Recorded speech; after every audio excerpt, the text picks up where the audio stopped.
दोस्तों हम सभी को पता है कि आज जो है पूरी दुनिया में जिस प्रकार से टेक्नोलॉजी की विस्तार हो रही है, टेक्नोलॉजी आगे बढ़ रहा है, नए नए चीज़ों का इजाद हो रहा है, वैज्ञानिक जो है नए नए चीज़ों का आविष्कार कर रहे हैं। तो यहाँ पर अब जापान की एक कंपनी ने और जापान के बहुत सारे साइंटिस्ट ने यहाँ पर एक ऐलान किया है कि 2023 तक वह जो है यहाँ पर लकड़ी का सैटेलाइट बना लेगा। और कहीं ना कहीं अगर लकड़ी का सैटेलाइट बनाने में कामयाब हो जाता है तो यहाँ पर होगा यह इस सैटेलाइट से कि जिस प्रकार से हम सभी को पता है कि जितने भी सैटेलाइट को आसमान पर अंतरिक्ष पर भेजते हैं, तो जब वो सैटेलाइट काम करना बंद कर देते हैं कुछ साल काम करने के बाद, तो वो सैटेलाइट जो है अंतरिक्ष में घूमते रहते हैं। और कहना कि इसी प्रकार से यहाँ पर नासा के बड़े बड़े वैज्ञानिकों ने और नासा ने ऐसा अंदाजा लगाया है और कहा है कि लगभग अंतरिक्ष में जो है 5 लाख से भी अधिक मलबे जो कि ऑलरेडी पुराना सैटेलाइट हो चुके हैं, जो सैटेलाइट काम नहीं कर रहे हैं, तो उन तमाम सैटेलाइट के मलबे जो है अंतरिक्ष में घूम रहे हैं। और कहना कहीं नासा के बड़े बड़े वैज्ञानिकों ने ऐसा दावा किया है और ऐसा कहा है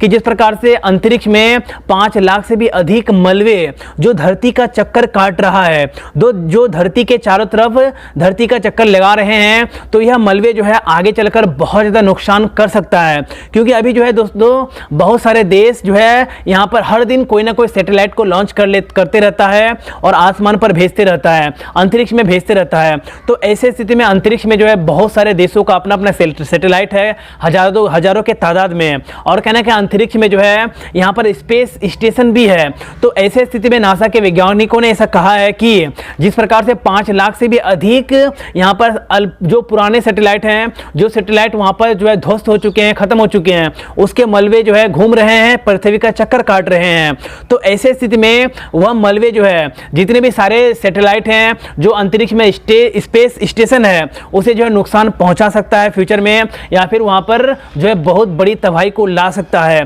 तो इसी को ध्यान में रखते हुए अब यहाँ पर यानी कि जापान की एक कंपनी जिसका नाम है क्वीटो, और कहने के उस कंपनी के बड़े बड़े वैज्ञानिकों ने ऐसा दावा किया है कि 2023 तक वह जो है पूरी तरीके से यहाँ पर लकड़ी का सैटेलाइट बना देगा। और कहने के इस सैटेलाइट से बहुत ज़्यादा फायदा होने वाली है। अब दोस्तों मैं बात करता हूँ कि आखिर जापान ने लकड़ी के सैटेलाइट बनाने का यहाँ पर जो एक नया प्रचलन आ रहा है, तो आखिर ऐसा क्यों कर रहा है। तो जैसे कि मैंने आपको बताया कि जितने भी सारे सैटेलाइट हैं उसके तमाम मलबे जो है अंतरिक्ष में घूम रहे हैं। और कहना कि कोई भी सैटेलाइट अगर जब अंतरिक्ष में आता है, वापस वैज्ञानिक जब उस सैटेलाइट को अंतरिक्ष में लाता है, तो यहाँ पर वह सैटेलाइट जो है जब वायुमंडल में प्रवेश करता है तो उस समय क्या होता है कि वो सैटेलाइट जल जाते हैं। और कहने के जलने के कारण उसका मलबा जो है पूरी तरीके से आसमान में घूमते रहता है। तो यहाँ पर जापान के वैज्ञानिकों ने ऐसा कहा है कि अगर वो लकड़ी का सैटेलाइट बनाएगा और कहने के जब तक वो सैटेलाइट अंतरिक्ष में काम करेगा तो उससे काम लेगा, उसे यूज करेगा, लेकिन वह सैटेलाइट जब अनयूज हो जाएगा, जब वो सैटेलाइट काम नहीं करेगा, तो ऐसे स्थिति में वह सैटेलाइट जो अगर लकड़ी के होंगे, तो जब वो फिर धरती पे उसे वापस लेके आया जाएगा, वो धरती की तरफ आएगा, तो उस समय क्या होगा कि वह पूरी तरीके से जल जाएंगे। क्योंकि वायुमंडल में प्रवेश करते समय वह पूरी तरीके से जल जाएंगे और कहने के वह जलने के कारण वह पूरी तरीके से खत्म हो जाएंगे और उसका मलबा भी नहीं बचेगा। तो इसी को ध्यान में रखते हुए अब जो है नासा के वैज्ञानिकों ने भी ऐसा दावा किया है और कहने के यहाँ पर जापान के वैज्ञानिकों ने ऐसा कहा है कि बहुत जल्द यानी कि 2023 तक यहाँ पर लकड़ी का सैटेलाइट बना लेगा, जो कि बहुत ही अच्छा और कहना कहीं बहुत ही फायदेमंद हो सकता है। अब दोस्तों बात करते हैं कि लकड़ी का सैटेलाइट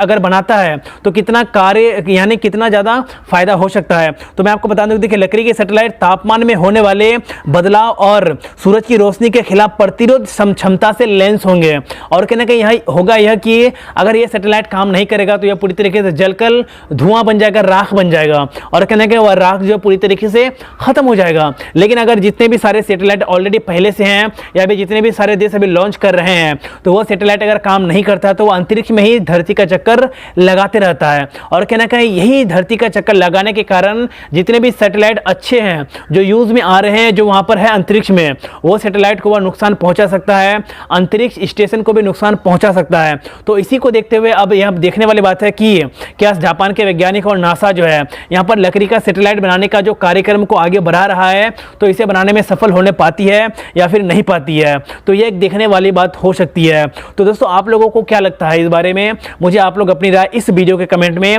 जरूर दीजिएगा। तो दोस्तों कैसी लगी यह वीडियो, अगर आप लोगों को अच्छी लगी हो तो इस वीडियो को लाइक कर दीजिएगा, अपने दोस्तों के साथ शेयर कर दीजिएगा। तो गाइस फिर मिलते हैं नेक्स्ट वीडियो में कल, तब तक के लिए दोस्तों जय हिंद, वंदे मातरम।